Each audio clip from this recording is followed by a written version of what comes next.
Hello.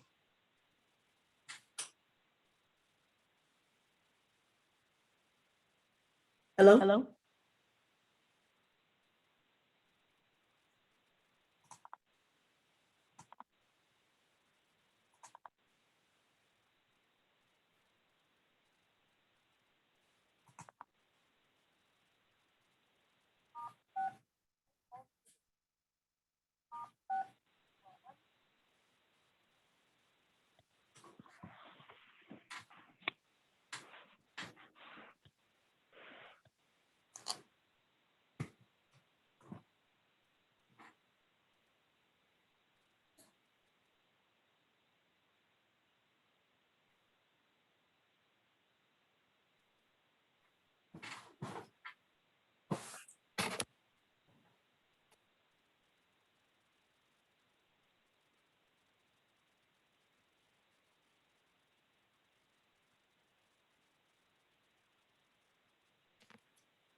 We're just waiting on Al.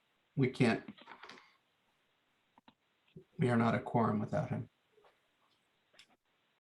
Me too. Okay, Cool. thank Well, you. why don't we call ourselves to order and get started, since we do have a few things on our agenda. Peter is traveling for work this evening, and so he, I think, plans on joining us for the council, but is in California, so is not able to join us for this meeting. So it's just you and me, Al. Yep. The first item on our agenda is the opportunity for the public to address the committee. Is there anybody from the public here? I don't see anybody. If not, I will move on. The next item on the agenda is staff reports and multifamily trash service. So Ryan, Charmaine, take it away.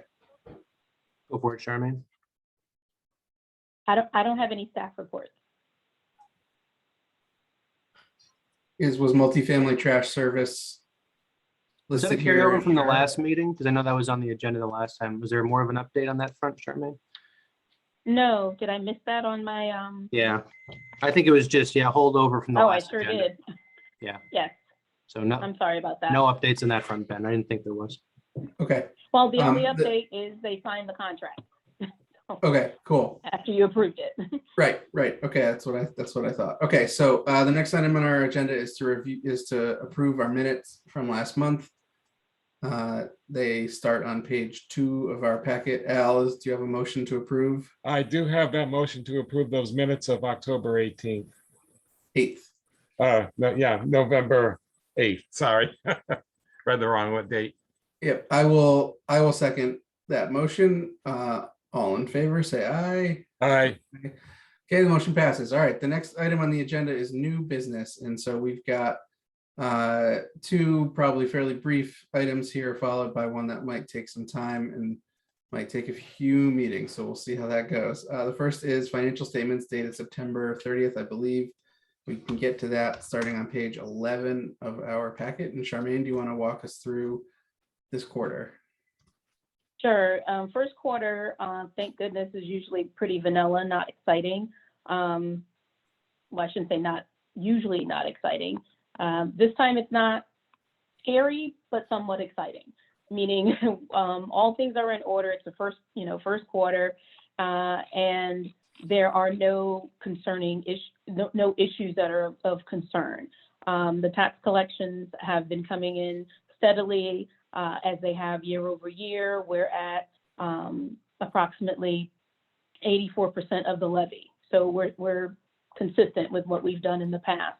And there's no concern that we won't receive the high 90s by the end of the fiscal year, as far as the collections on taxes. The licenses and permits, again, we received 64% of the annual budget, which is generally around the same amount around this type of the season. Good evening, Madam Mayor. And we're on par for that. Now, this is where it gets to be interesting. The state support for education is consistent. We're still getting our $9.5 million. It has not shown up yet, but we expect that it will. There's been no communication to the finance department nor the Board of Ed, the superintendent's office, indicating that there would be a change. So we're on par for that. It doesn't usually show up until October anyhow. State support for general government, the pilot grant. So the pilot grant was budgeted at $6.4 million, and $7.5 million was received. So that's that grant upgrade, if you will, that was being debated and discussed. We actually received funding for that in first quarter. So that's the exciting news, is that it came to fruition and quickly. So the conversation around how that money is appropriated will, I'll be bringing that to the town council closer to the budget process.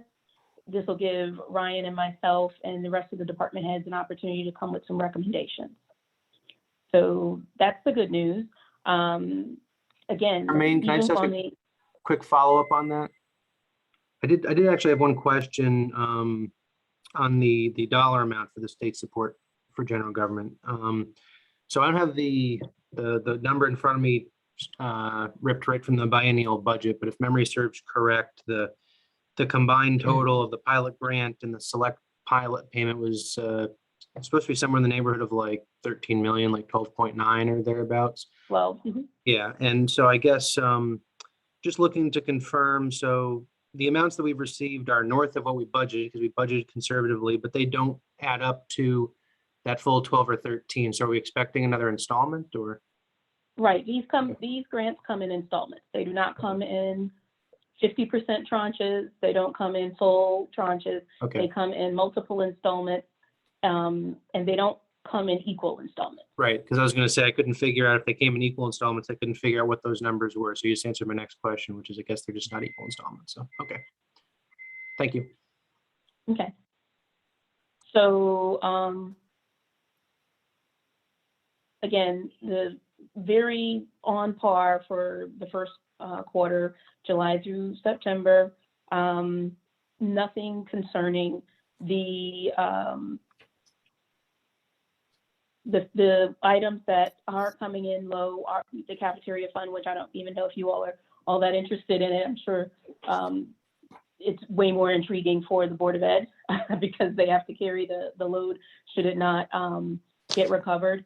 But this is as a result of the fact that, and I'm hoping that council members are aware of this, that as a result of the pandemic, across the country, even municipalities such as Mansfield and some even more affluent municipalities have been afforded the benefit from the USDA and the DOJ for families or students, every child between the age of 0 and 18 to receive meals, breakfast and lunch. And depending on the community or the municipality, they may have received those meals on the weekends and during holidays as well. So in Mansfield, the Board of Ed went from sort of a really strong business model to feeding all kids. They still have a very strong business model, but when your revenues are heavily weighed towards federal grants, you're limited to what you can provide as a result of those federal grant eligibility requirements. So she's doing a great job. It's first quarter. The $64,000 shortfall is due to the fact that in first quarter, July, August, and September, the Fed does not produce those reimbursements until late September for August and September, and they received money for the summer feedings, which was substantially smaller than regular monthly feeding. So I have great confidence that it'll net itself out in the end, or at least by next quarter. The Park and Rec, again, you all recall that there was a year-end transfer from the general fund as a result of all the savings that were garnered by all the departments to be able to fill the shortfall in the Park and Rec fund. So those expenditures for the first quarter, because we started them off with a $4,000 fund balance as we moved into the next fiscal year, the shortfall now or deficit is a little less than $11,000. Capital non-recurring funds, all of which is in good order. You'll see a large dollar amount, $3.7 million. That's that ARPA tranche. That's that first 50% tranche of the ARPA funds that are afforded to the town of Mansfield. So we received the money, and it is we are allowed to put it in an account, and it can earn interest, and we won't be penalized for that. So once we have a plan for how to use those funds, we'll start drawing down on those. And we placed it there, Al, we were having a moment of concern about where to place it. And in the conversations with OPM, the respective finance directors across the state were stressing over where to actually place these monies. And one of the recommendations was your CNR fund, because it's fine to have the money there and earning interest. And this is a fund that is not accessible by anybody other than finance, so to speak. So we can keep an eye on it as we wait to have the decisions made by the town manager and town council. Town Aid Road. Again, all these funds are in good order. Does anyone have any particular, I'm moving on to the health insurance fund because I know that one's really of interest to most folks. The health insurance fund is healthy, has a very solid base, and it's a good thing that we have a solid base. If you recall, during the budget process, the three, I call them the big three, the town manager and the two superintendents, we got together and we discussed how best to try and reduce the cost of insurance for the employer share and the employee share. As a result, we took a $900,000 haircut, if you will, out of the fund in order to reduce everyone's burden to pay against the health insurance. And as you can see, the expenditures exceeds revenues for that first quarter by $153,000. That's not a concern because we knew there was going to be overages as a result of the fact that we budgeted against the shortfall of $900,000. Okay, so this is actually a good thing, which means we're not still lifting the fund or adding more to this fund than we should, because we're taking it down, hopefully quarter by quarter. We'll be able to take it down a little bit more to get to our $900,000 target. Any questions on that one? Yeah, not really a question. I just want to make a comment that it's good to see that the actual so far is lining up with the budget. So when I see 26%, 24%, I agree with you. I see that. The only one that's sticking out is the 49%, the payment in lieu of insurance. But that's really it. I mean, really, your presentation has been very good. I've really gotten to understand more of the questions I was going to ask. You've already answered, so good job. Thank you, sir. And as far as payment in lieu of insurance, that's a tricky one because not only do people have to not take the insurance, they have to prove that they're covered elsewhere. And that's an exercise. And if they have a window of opportunity to do so. So, and it only happens twice a year. Mhm. So, Okay, okay. thank you. So, other than those highlights, everything else is pretty straightforward. Are there any other questions, Ben? I don't have any questions. Al, do you have any others?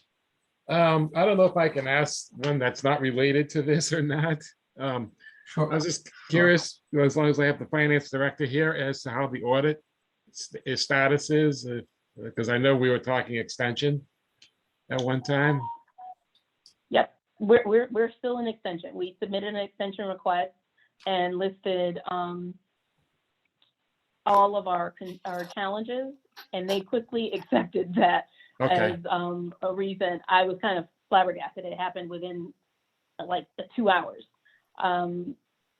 Maybe it's because I told all of our business too, as far as the vacancies, the new staff members, the new system, and so on and so forth.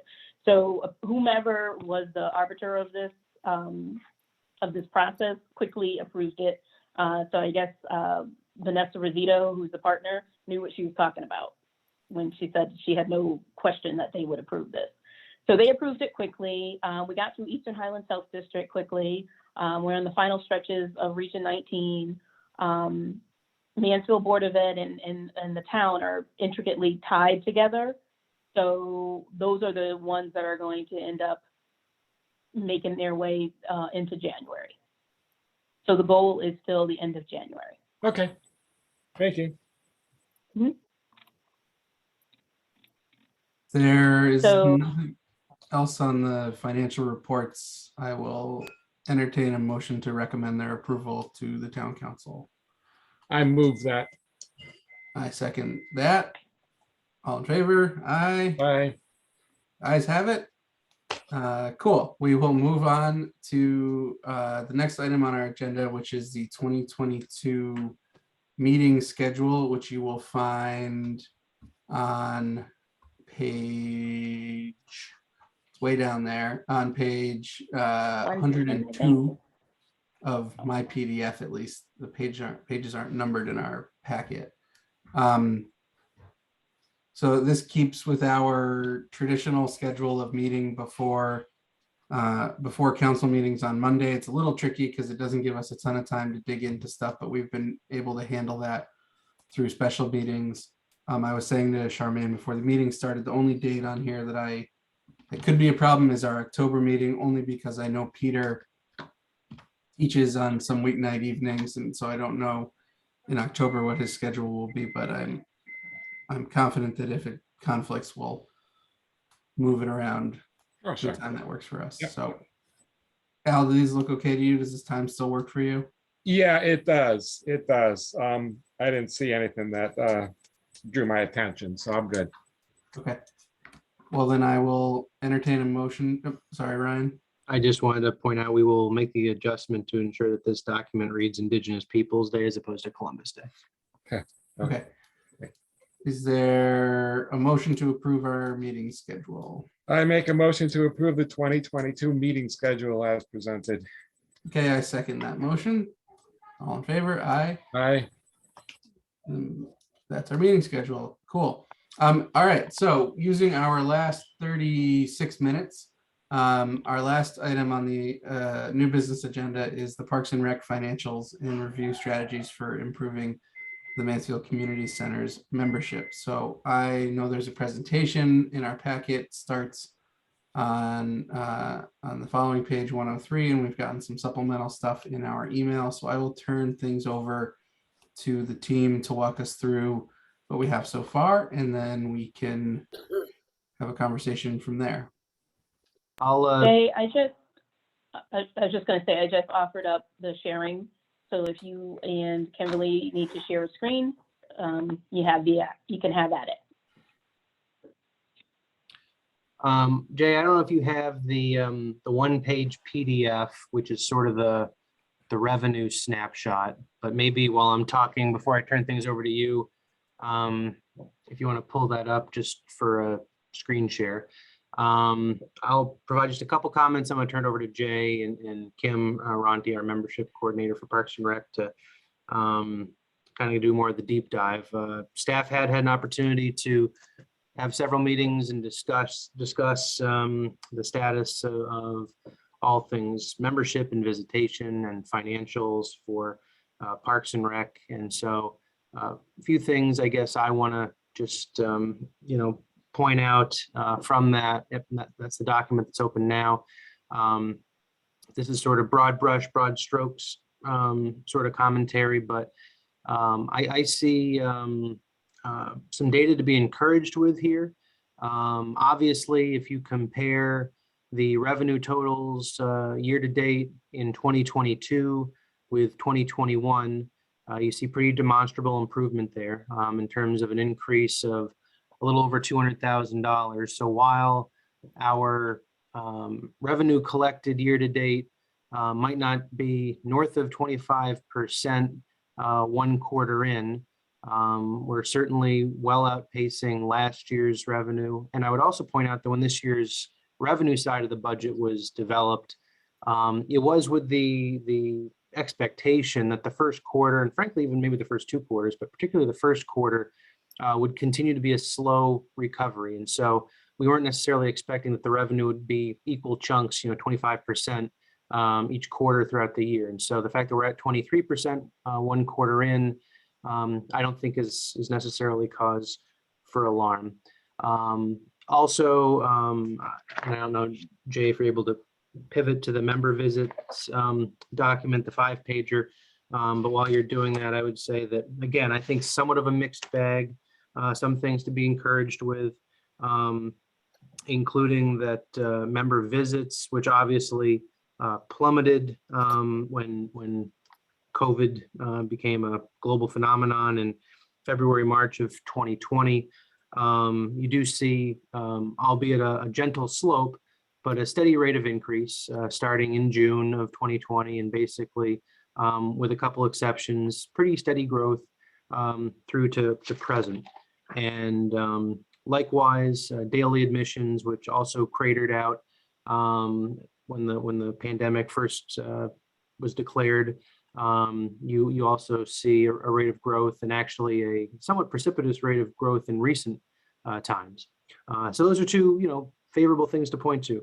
The next graphic, tells a story that, isn't the best news. Our membership numbers continue to be, it would appear, on somewhat of a steady glide path down. And so that, reaffirms that we have work to do. And I'm sure Kim and Jay will get into some of their thoughts and perspectives on that. But I guess I just want to say, I know we'll talk a fair amount about Silver Sneakers in particular, which, again, the staff team, we've been discussing various ideas and thoughts and ways that we could potentially turn that around. But just at that 30,000 foot level, I do think that there's a few diamonds in the rough, some positive takeaways that we can point to, but clearly we still have some work cut out for us. So with that, Jay, I'll turn it over to you, and you can lead us the rest of the way.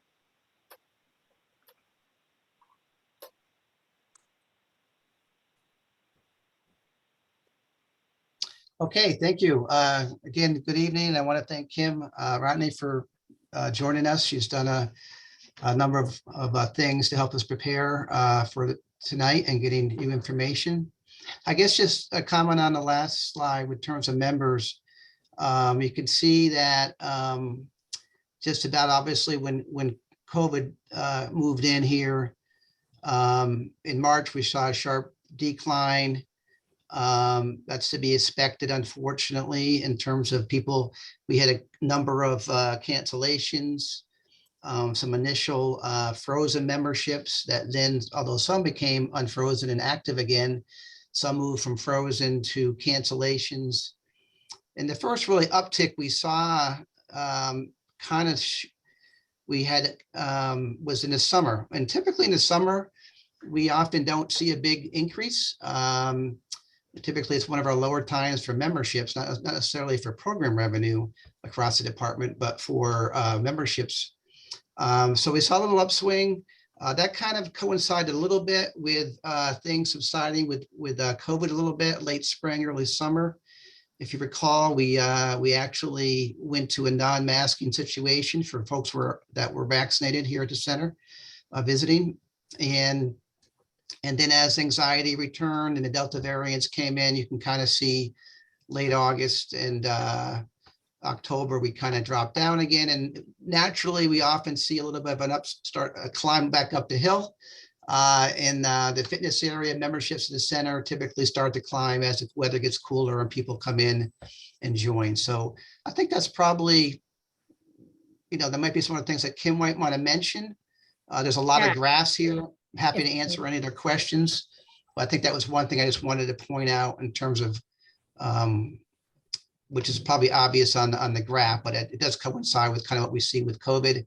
And then of course, economy being what it is and inflation rates and people being anxious about that is also, we think, is another factor that is impacting us. Yeah, Jay, if I could just jump in on that graph that you were just referencing, the total members. So actually at that point where you were referencing that we started to see that little upswing, we had actually at that point just canceled 150 Silver Sneakers memberships based on folks who were in our system but should not have been any longer. They were not eligible for the benefit anymore.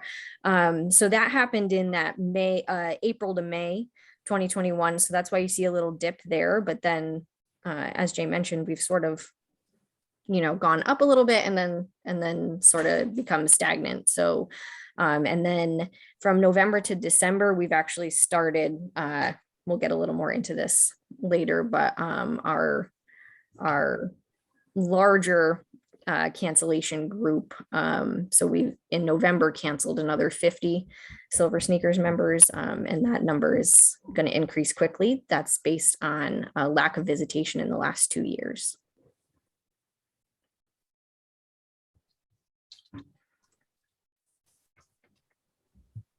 Okay. Any other questions on those, on the membership graphs? Just doubling back here, see if there's anything else you want to point out. I mean, one thing that we have seen, and this is pretty much a trend, I think we're seeing people that are dipping their toe in the water.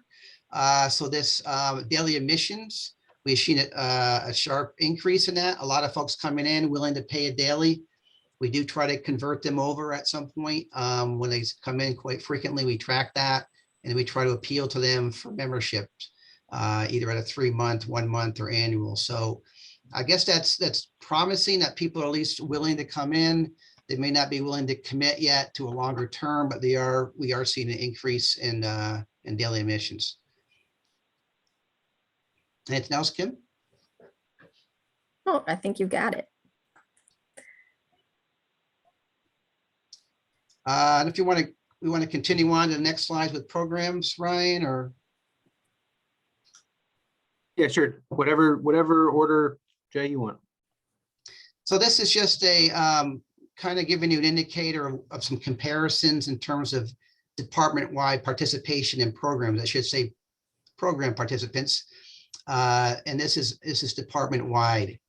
So the blue is 2019, the little orange is 2020, and then our 2021. And you can see some comparisons there in terms of where we were. This is 2019. Pre-COVID, obviously 2020, and here we are today, or this is for the first quarter. And then in terms of some comparison revenue-wise, we have the membership on top in blue, or in blue in the columns, and then programs in the orange.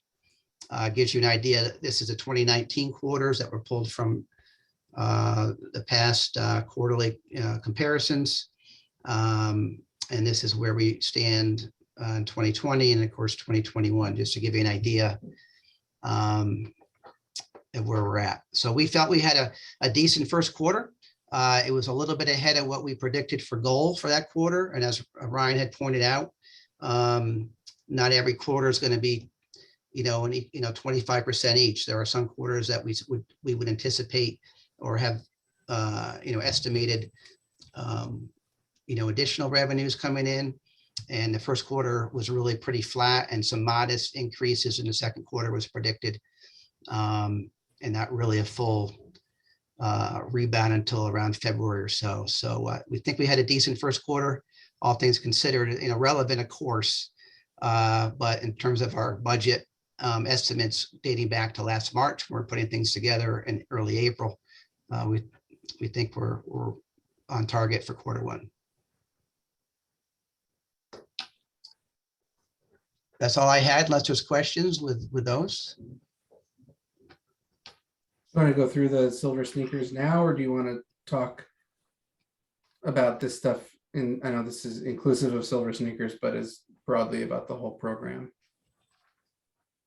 Jay, I don't know maybe that- I was going to Yeah. suggest maybe continuing on with Silver Sneakers, because I think some of the strategies that Jay and his team are recommending for Silver Sneakers may not just be limited to Silver Sneakers, if that makes sense. It kind of has relevance across all membership types. So that's what I would recommend.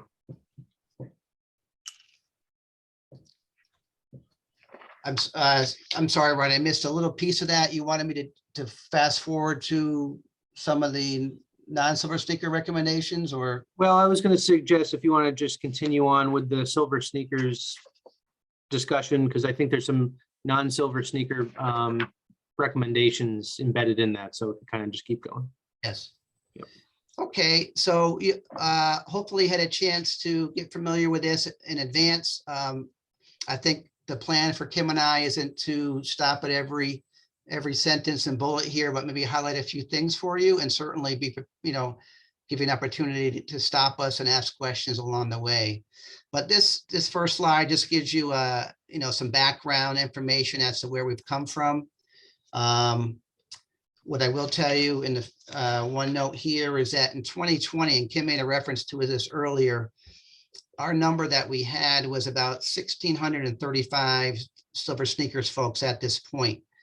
And that we went through a process of trying to say, okay, when you're become a Silver Sneaker member, you really don't ever not become a Silver Sneaker member unless your membership, your insurance changes. And so we went through an exercise of trying to identify what would be what we would consider an active Silver Sneaker participant. And just for a short conversation right now, with COVID being a factor, they had to be active in the past 2 years, which was just a couple swipes. But if it was not a COVID year, we would probably just go with 1 year. But COVID obviously having some impact. So we went to a number that Kim is still going through in terms of canceling. There's several steps in that process in terms of communication and cancellations. But that number really, we believe, is from 1,635 down to a number of about 1,050, which you'll see referenced here for November. Okay. Yeah. The next slide is just a slide that, charges some comparison. I think we'll kind of move through this, but again, we can slow down with any questions. This is some more background data. We thought it was, maybe some good background to make sure you had some information that may lead us to some recommendations that we have. I think one thing to note here is that we have really two main insurance supported memberships, which are Silver Sneakers and then Renew Active, which we'll talk a little bit more about. You might recall the Renew Active, we get for one swipe per month, we received $20 per swipe or per member, but that's a cap. Can't go any beyond that. Silver Sneakers is $3, but the cap is $30. And then you see the resident, non-resident breakdown. This can get a little bit of confusion. We have a membership column and then a total members column. Just wanted to point that out as well.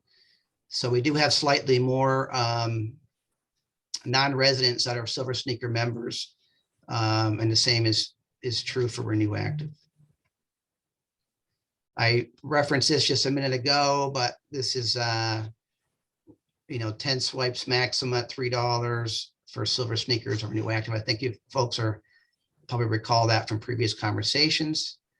This is just gives you an idea of if you are full paying without a membership benefit, a insurance benefit, what you may be paying, whether depending on what your residency is.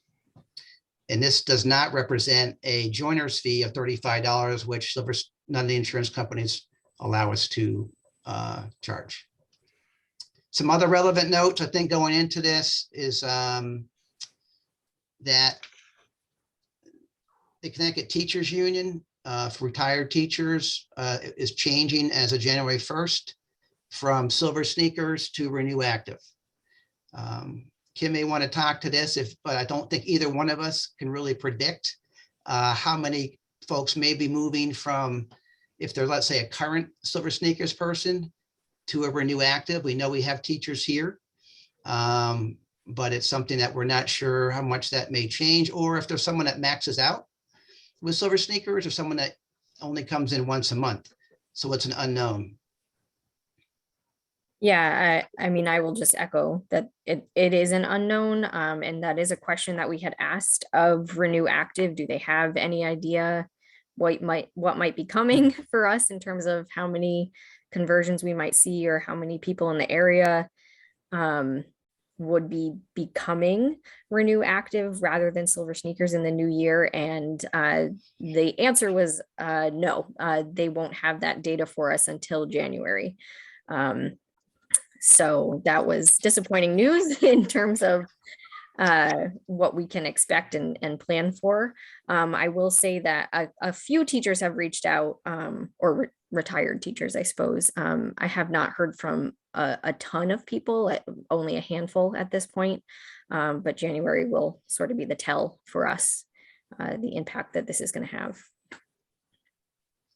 So it's one of those things. It could be a positive if we have, folks that are on that plan that don't come in anywhere near their cap on their silver sneakers, but it could rework and reverse for some individuals too.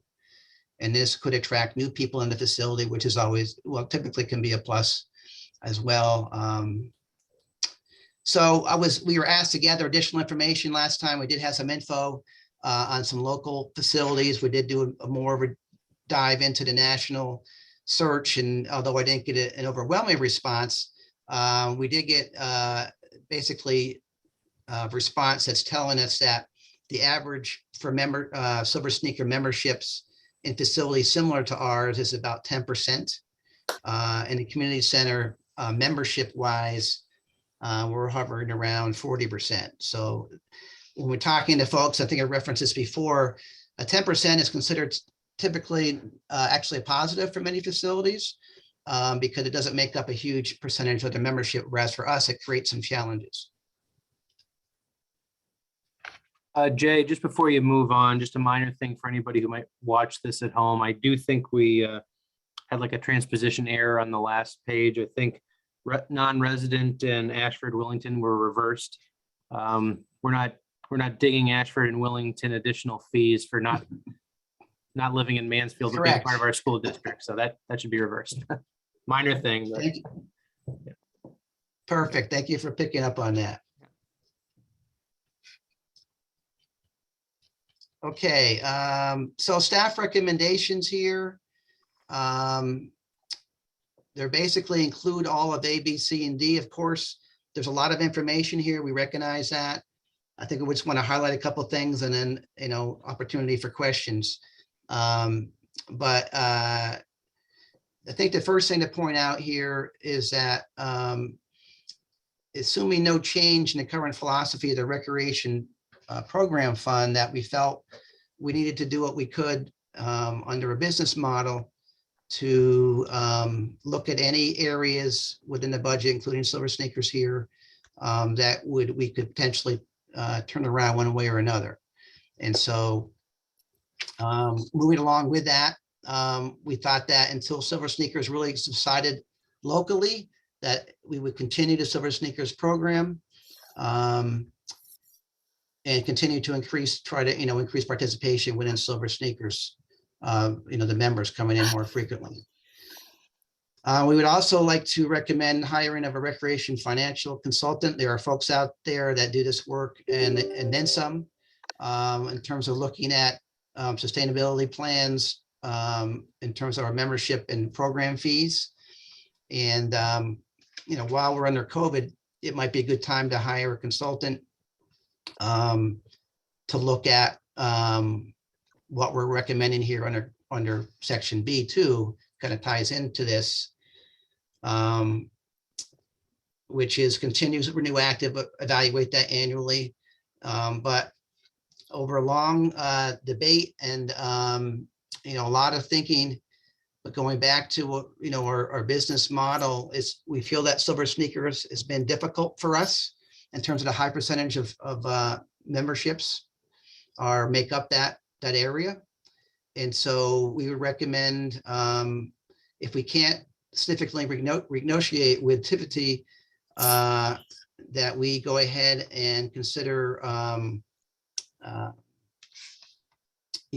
discontinuing Silver Sneakers and look at alternative options. And then there's a whole list of those. Kim and I can get into these. But there's a lot of information in a short amount of time. So I just wanted to reference each area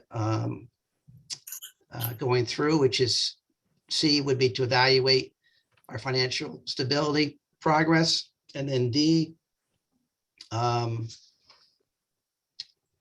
is focus additional efforts on increasing full pay membership. So we are concerned about our seniors. We love our seniors. They make up a big percentage of our center.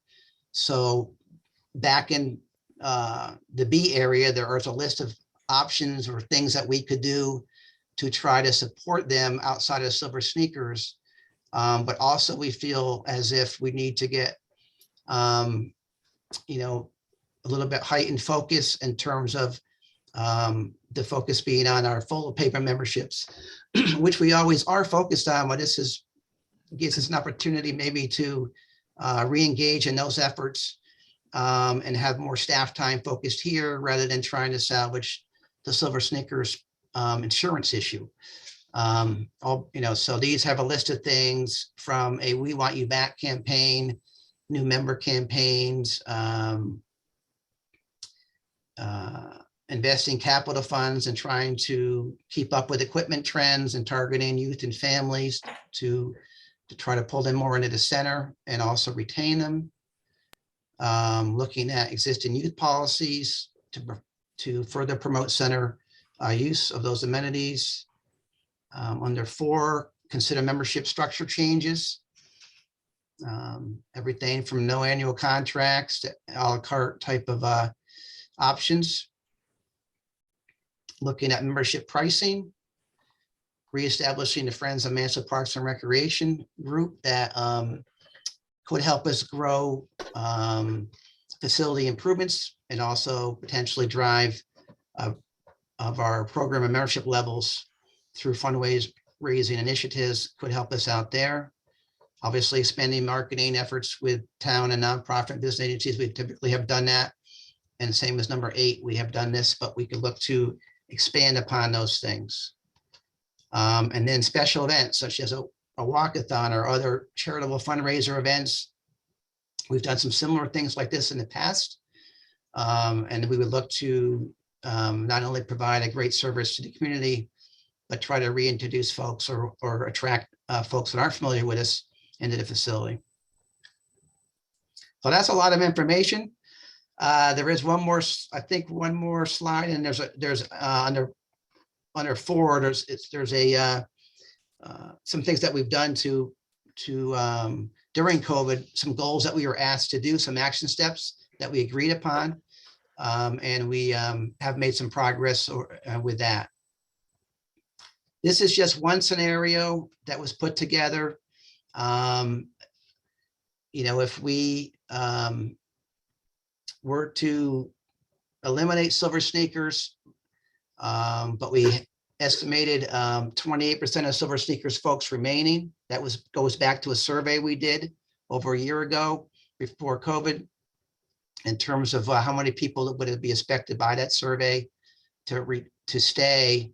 The bottom line here is that in the first year, if we were to take on some discount programs that are referenced under C, save on some instructor savings,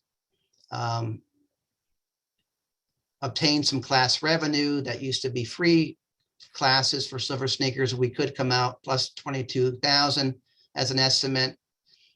Doing away with the discount in year 2, we would see potentially around 44, 45,000. And so these are just, again, I'm going quickly through these just to give you some background information, but this was just one scenario. I think I want to pause there and have Kim add anything else in that she may want to emphasize, and then we could go back and talk about any of these areas that she may like.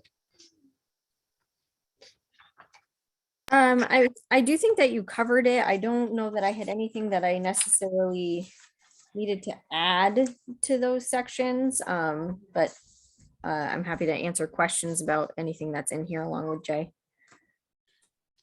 So, All right. Thanks, guys. This has been really helpful.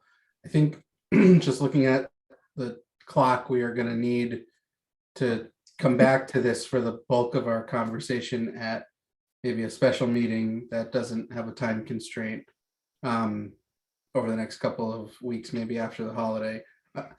And so I appreciate all the work that's gone into it, just so I can understand what we're looking at. The recommendations are, there aren't options here, right? So the idea is to continue as we have been through until we as a society get to a place where either COVID has significantly subsided and things are truly back to normal, or we're in a new normal comfort zone where folks are again going to the gym at a level, even if it's not at a level of pre-COVID, that we can make some reasonable assumptions will continue into the future. Is that correct? That's correct. And then at that point, if we don't see a significant increase in Silver Sneakers usage and that we, or a change in the contract, that we discontinue it, but continue to accept Renew Active, which is more financially advantageous for the center. Right? Correct. So then we go to B. And then within that, right, would be the things within B or other ideas that may emerge that we could do to potentially continue to support our seniors, but in a different way.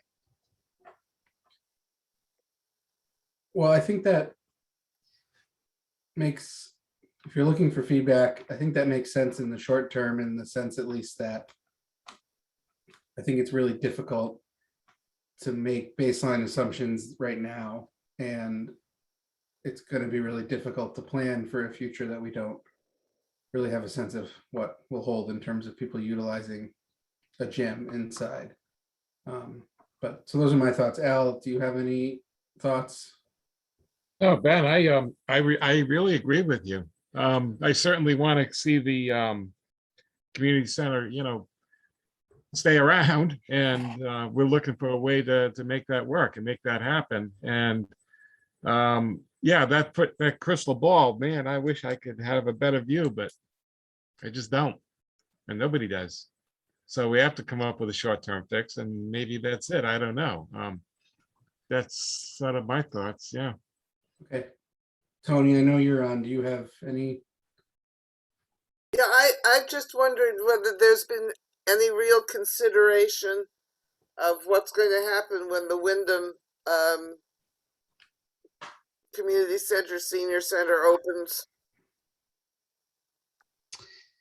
Well, there certainly has been consideration. I've been in touch with our colleagues a little bit down at Wyndham.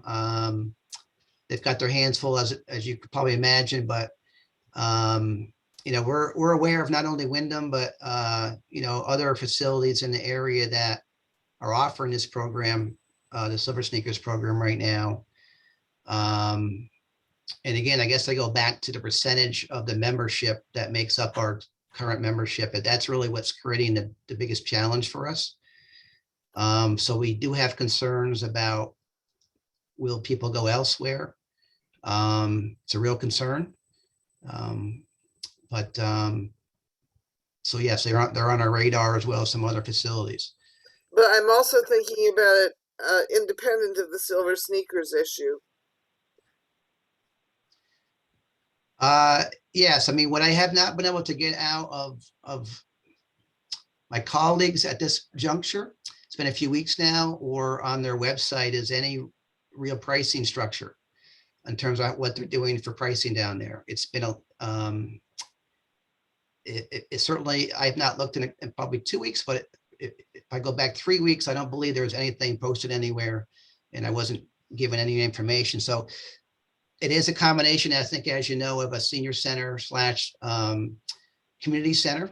And we just don't have any additional comparisons right now, but my sense from talking to them, it's going to be fairly heavily subsidized for the residents. To what degree, I don't know, and to what degree they're paying for add-ons or programs. What I would generally was getting was that things that they're not paying for now, like use of the gym, general swims, that would continue to not be a charge. But if they went to anything that was a program, there would be a charge for that, but it might be a different pricing structure than what Mansfield has in terms of its recovery rate for those programs. Wanted to add on that particular point, Madam Mayor, that while I don't know that we've reached any conclusions about the viability of this particular idea, we have at least to an extent talked about, and I'll use ski areas as an example. If anybody on this meeting is a skier, you know that there are often options where you can either purchase a lift ticket to a mountain, you can purchase a season's pass, or you can buy into like a group membership that gets you into multiple ski areas and resorts, kind of like bundled discounts. And so it might be, and again, this needs to be explored more, the viability of it, but it could very well be that it's worth looking into this idea of discounted memberships for people that belong to more than one facility. So while there's certainly some cause for concern that, Wyndham and Yukon's facility for that matter, and others might be competing over the same members. Perhaps there are people who, by virtue of where they live, maybe where they live is different where they work. And so it'd actually be, beneficial for them to maintain multiple memberships, depending on what time of the day they wanted to use a facility. So those are things that I think we want to explore too. And then I also just wanted to throw in there, because I know we're tight on time, but I wanted to maybe end by saying something Jay said at the beginning, because I don't think it should get glossed over. And that's that the recommendations that staff have presented here really is based on an overriding assumption that the funding paradigm, that model, that it's the council's desire to continue down that path in terms of the overall percentage of the facility that should be covered by user fee revenue. Staff is aware that the council has from time to time contemplated a shift in that paradigm to include less focus on user fees and perhaps opening the facility up to the general public, basically as a tax dollar funded effort. So obviously staff would have different recommendations if it was the council's will to go in a different direction, but their recommendations are based on an assumption that until the policy changes, or the policy of the council changes, that this is the recommendations that they would put forward. Well, so Ryan, I think in order to have that conversation, because I see that, and I think I at least would like to explore, if not, I think there's some space in the middle between no memberships and all memberships in terms of how the facility operates. And so I just, in the minute we have left, I think if we were to bring on a recreation financial consultant as part of next year's budget, that be a particular focus that I would be interested as a counselor in getting recommendations from them and staff together and options of, well, we could do this or this or this. I think obviously there's some decisions that are made at the community center in terms of programming that are driven by the financial model that the council has chosen, how often the pool is open for general swim versus lap swim, et cetera, which could change if the model were different. And that I think is important. We would need to sort of look at all that. So anyway, we're out of time. Tony, you've got to jump to the other meeting. It's 7 o'clock. So what I think we ought to do is I will make Peter watch the tape of this meeting, and then we should call a special meeting, even though we just set our 2022 meeting schedule. We should call a special meeting in January where on a different night where we can spend some time, not repeating the presentation, but sort of asking questions about it and setting a direction that we can recommend for the council. For me, at least, I don't think there's going to be any disagreement on A, which is that we have to continue to sort of tread water through COVID. But I also think we have this unique opportunity where we are going to have a period of time of treading water where we can make sort of considered decisions without having a pressure of sort of real time what's going on and what's going to happen. So it gives us a chance to plan and maybe roll out an emergence from COVID precautions with a changed business model, if that's the way the council wants to go. And I'm not sure that, just sort of looking through the rest of the recommendations here, that there would be a lot different about them if the council decided to open up more of the non sort of gym membership programming that happens at the community center to the broader community. So does that sound like a good next step, that Charmaine or Ryan, you can reach out to us for some dates in January and coordinate that? Happy to. Okay. Well, we need to end. So are there any other things that we need to talk about? I don't believe so. Okay. Then Al, would you move to adjourn?